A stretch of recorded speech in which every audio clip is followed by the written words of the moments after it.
The original combustion engine was developed 30 years before crude oil. Not many people know this.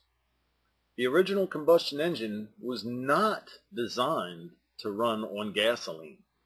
Many places in history claim that Henry Ford was the first one to produce the car, and it's misguided that he used a gasoline engine for his first car, the Model T. In fact, what they neglect to tell you is the truth of the methanol fuel that was originally used by the original horseless carriage long before crude oil was developed. The car by Henry Ford was built from hemp. The car parts for the motor were made from hemp. The body, the paint, everything to do with it had to do with hemp.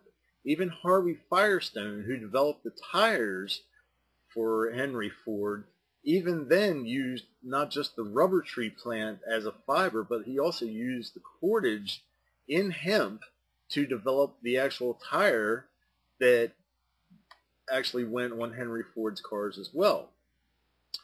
Rudolph Diesel, originally made his diesel engine back in 1891 and entered into the 1900s World Fair and ran that off of peanut oil.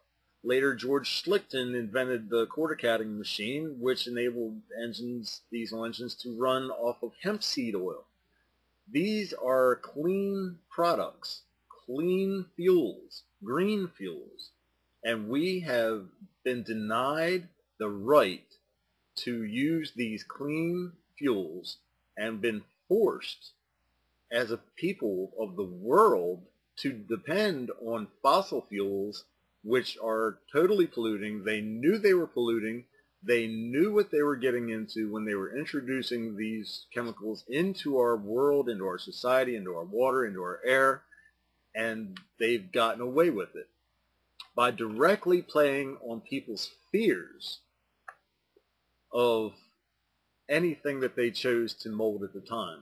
Since hemp was an 80% factor in their profiteering of their industry, hemp was a direct threat to the crude oil industry.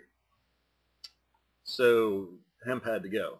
They made it so that hemp had to be illegal so that way they could eliminate the 80% threat against their market, and crude oil would take its place, and we would depend 100% as a monopoly on crude oil. We were forced into a monopoly. There was different organizations that broke apart. There were specific oil companies, but they still all dealt with the Central Crude Authority. Nowadays they call it OPEC.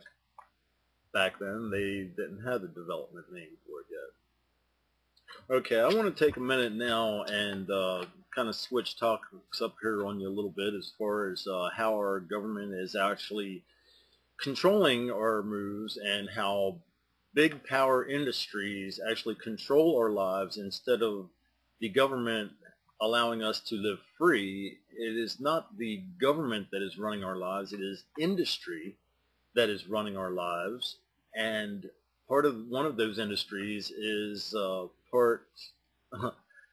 if not all the way in blame for our economic status currently and our health care, thanks to the insurance companies. Now that the health care bill has been crossed past the board, it's up to the insurance companies, and it is a law now that we must have insurance. It's a law that we must have insurance to drive our cars. It's a law that we have insurance to work. It's a law that we have to have insurance to live. Can you believe that?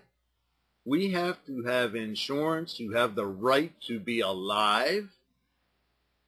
When does this insanity stop? They've got their bailouts. The only thing the bailouts did was merge the insurance companies to the U.S. government.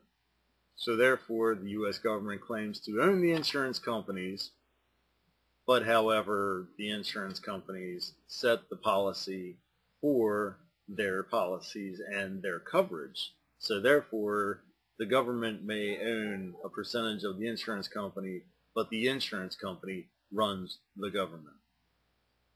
The parity is alarming. Some of the other things that we've touched on in the 420 interview that you saw earlier is scams like global warming. There is really no direct effect. I mean, the emissions and carbon dioxide emissions that we as planet Earth humans here put off to hurt our atmosphere is actually 2%. 98% of global warming is occurring naturally because it is a natural occurrence, a natural state of our sun and our solar system and our planet. Since the last ice age, the ice has melted, and basically if you look at the history of all the ice that was left over from the ice age, it has never stopped melting. Glaciers are melting because it's normal. They have been melting for a very long time, and they will continue to melt for a very long time until the atmosphere around our planet is stable and more of a current unified temperature. It's normal for our planet to be this way. The ice age was not a normal occurrence, and our planet is still adjusting. As far as tectonic plates, the tectonic plates never stopped moving. They're still moving. It happens very slowly, and it may not even happen within 1 or 2 lifetimes, but they still do move.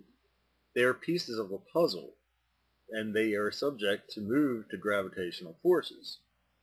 A gravitational force strong enough to move a tectonic plate and cause earthquakes and volcanic eruptions can happen as easily as a large celestial body, planetary mass or meteor could pass in between the Earth and our moon, creating a major magnetic disruption within our magnetosphere of our planet, and thus causing gravitational shifts, thus causing tectonic movement, destabilization, winds, weather, our tides for our ocean.